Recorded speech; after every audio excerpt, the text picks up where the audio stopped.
girl says it's gonna storm. Power lines likely to come down. Take a nap with me. Step 1.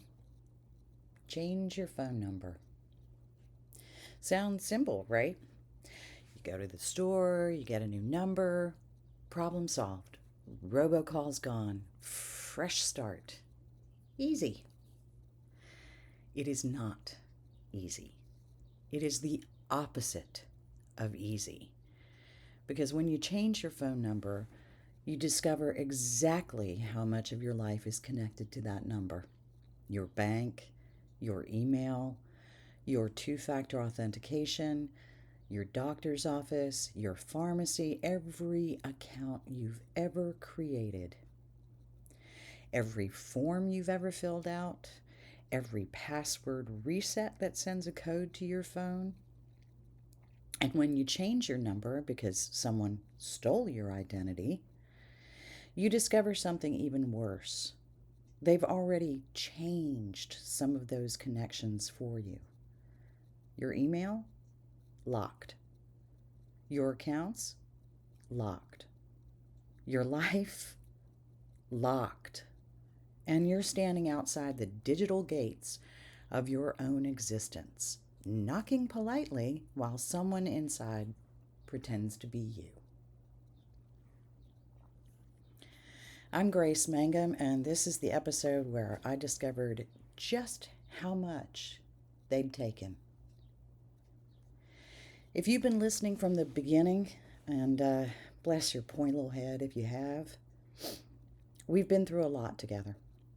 And you know that by this point in my story, I'd been dealing with social manipulation, financial weirdness, 12 solid months of robocalls, and a growing sense that something was very, very wrong. Changing my phone number was supposed to be step 1 of fighting back. Instead, it became the moment I realized just how deep the theft went. Because when you change your number and suddenly can't access your own email, can't verify your own identity, can't log into your accounts that are yours, that's when the scope of identity theft becomes viscerally, undeniably real.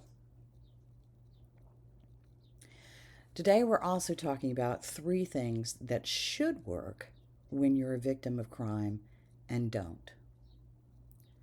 Getting a job, getting the police to investigate, and getting access to mental health care. Spoiler, all 3 failed me spectacularly.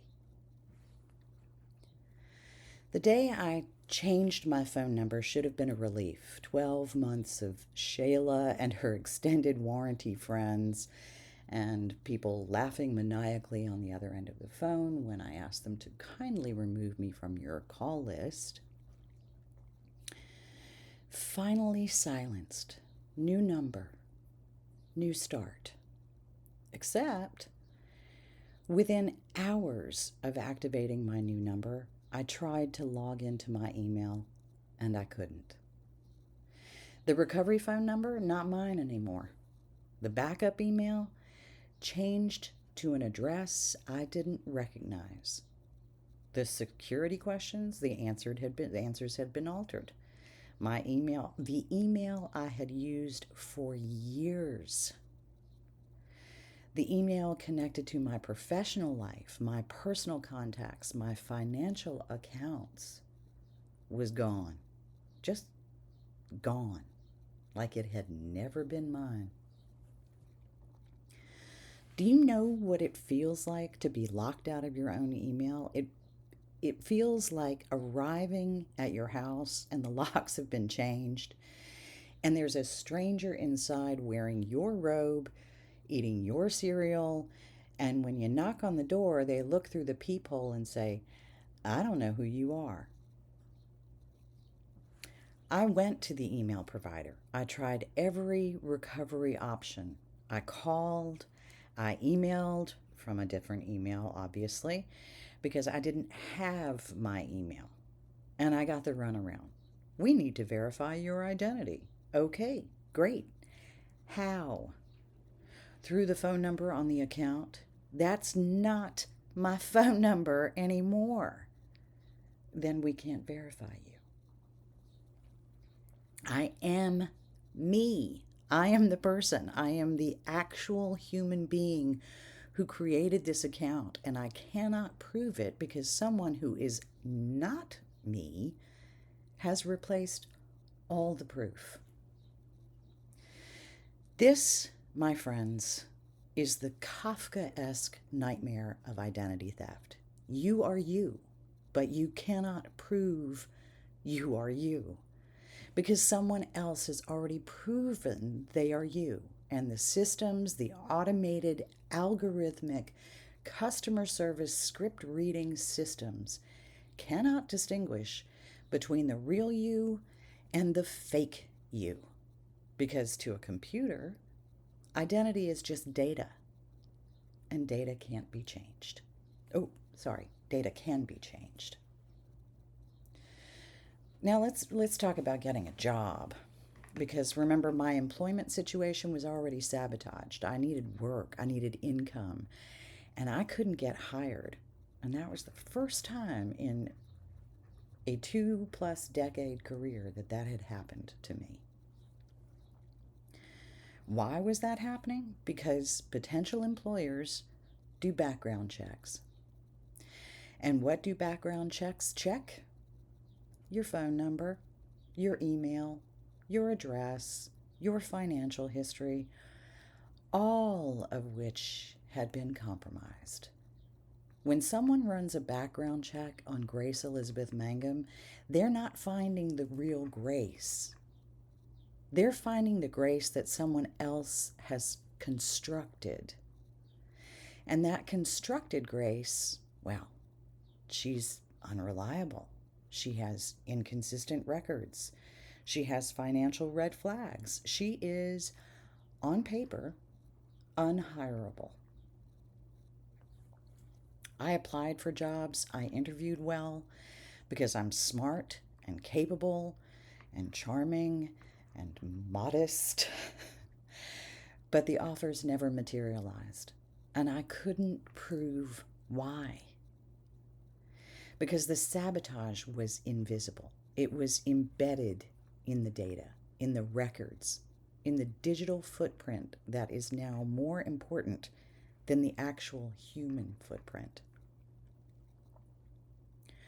So I went to the police. Of course, I went to the police. That's what you do when someone commits a crime against you. You report it. You file a complaint. You expect that the people whose job it is to protect and serve will, protect and serve. They did not protect and serve. I walked into the precinct. I explained the situation. I laid out the evidence, the locked accounts, the financial anomalies, the robocalls, the social engineering, and you know what I got? A blank stare and a suggestion that I call the FTC. The FTC, the Federal Trade Commission, as if the solution to an organized multi-year identity theft involving people I knew was to fill out an online form and wait.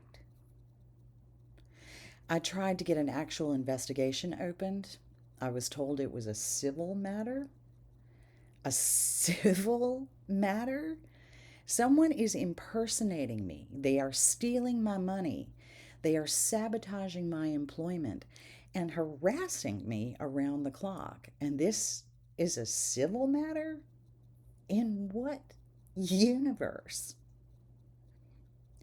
I'll tell you in what universe. The universe where identity theft is so common and so poorly understood that law enforcement treats it like someone borrowed your Netflix password.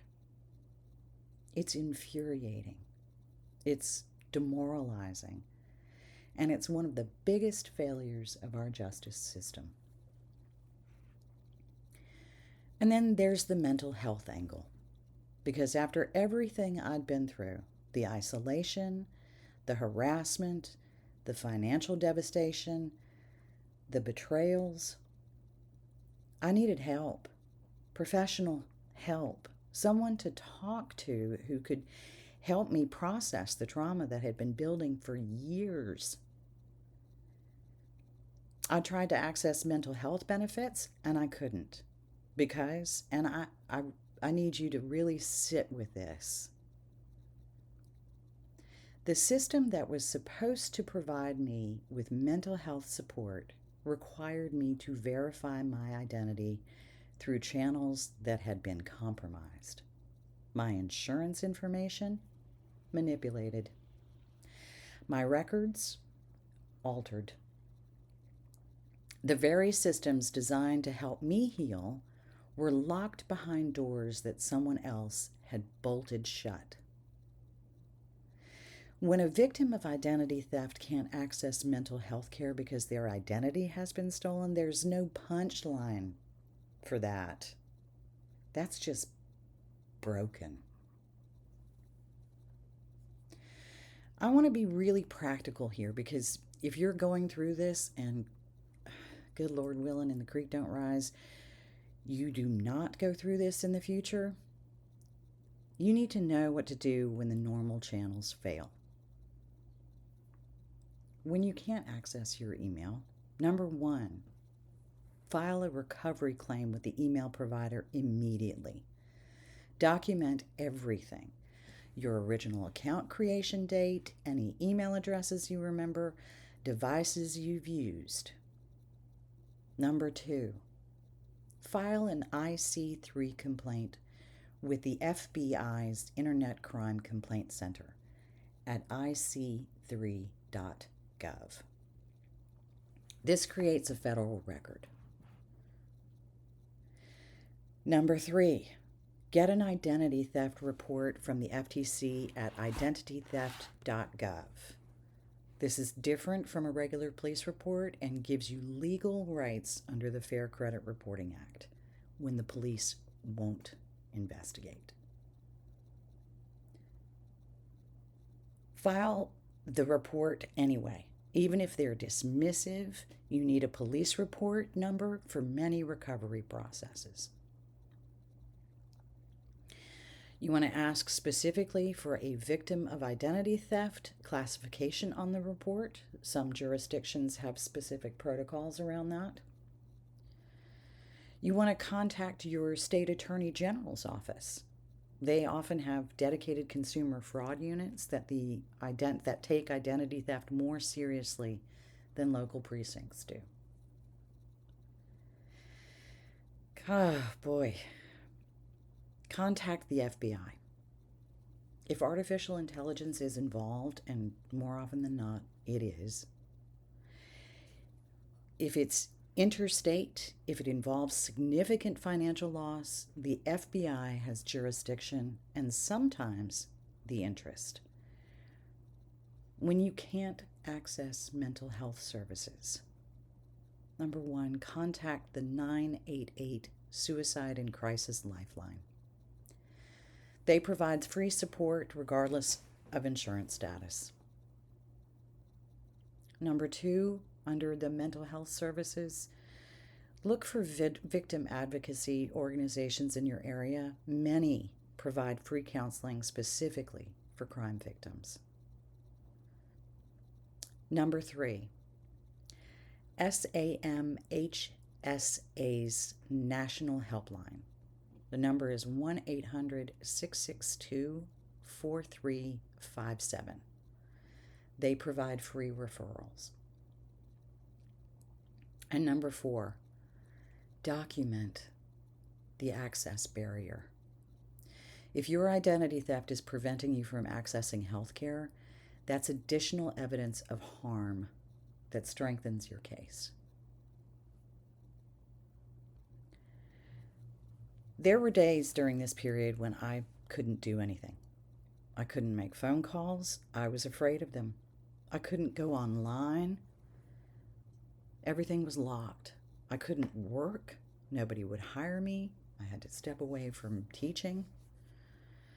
I couldn't access help because the systems were broken. But the one thing I could do was bake bread. Bread is the most ancient, fundamental thing a human can make. Flour, water, salt, yeast, and in some cases a little bit of honey. Just 4 ingredients, and from them, sustenance. From them, warmth. From them, proof that you can still create something nourishing even when the world is actively trying to starve you. When every system has failed you, you go back to the basics. Flour, water, salt, yeast, and a little bit of honey, and you rise.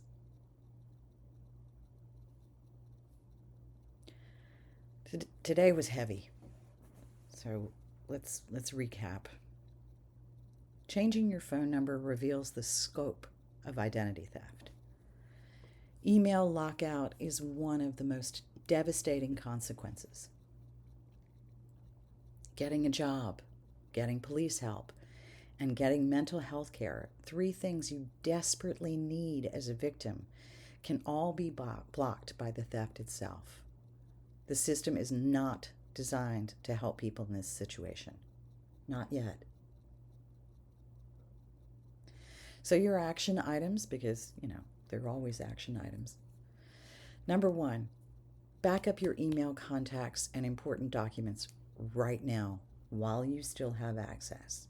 I strongly recommend writing them down on a clean sheet of paper neatly, and fold that clean sheet of paper up once you're done and put it in a place where only you know where it is.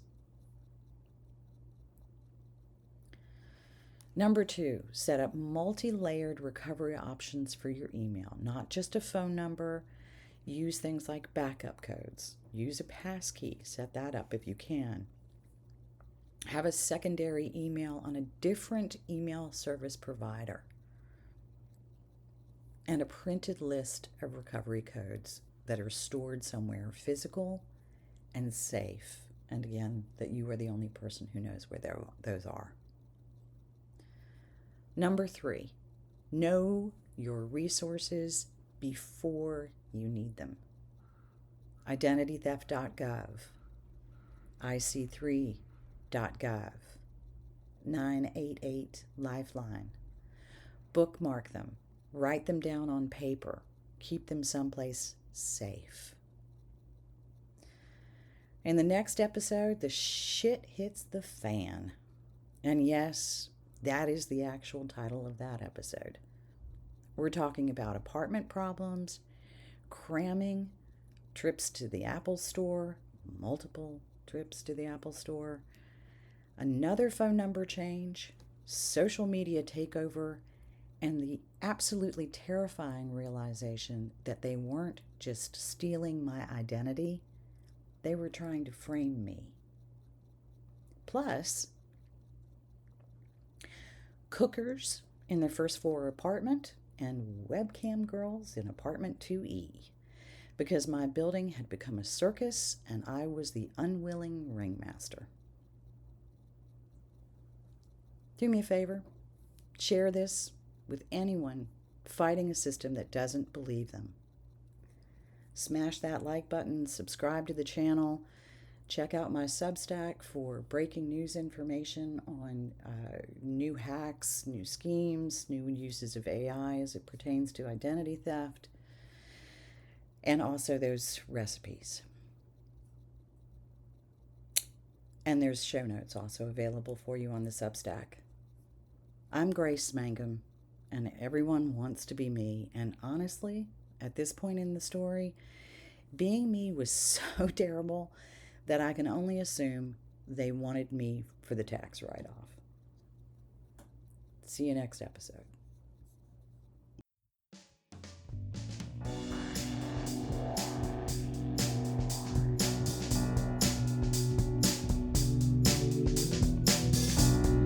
Baby, I can see into the future.